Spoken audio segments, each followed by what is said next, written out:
Naranasan mo na bang makaramdam ng takot o panghihina kapag may problema o sakuna sa buhay?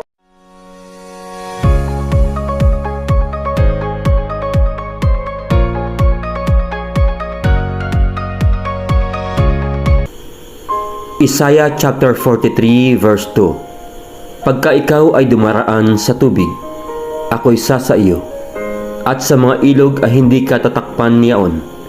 Pagka ikaw ay lumalakad sa apoy, hindi ka masusunog, o magniningas man ang alab sa iyo.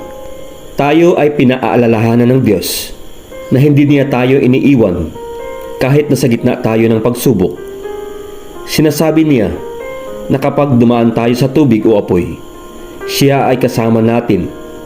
Nais niyang sabihin, kahit gaano kabigat ang pinagdadaanan natin, kahirapan, sakit, bagyo o anumang problema, hindi niya tayo pinababayaan. Hindi niya sinabi na hindi na tayo dadaan sa mga problema, pero sinabi niya na kapag dumaan tayo, sasamahan niya tayo. Kahit parang malulunod na tayo sa problema, siya ang aakay sa atin.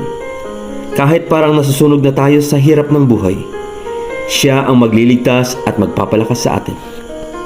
Kaya kung tayo man ay may pinagdadaanan ngayon, tandaan natin ito. Hindi tayo nag-iisa. Kasama natin ang Diyos. Hindi man agad mawala ang bagyo, pero siguradong ligtas tayo sa Kanya. Ang Kanyang presensya ang ating proteksyon, at ang Kanyang pagmamahal ang magbibigay sa atin ng lakas upang magpatuloy.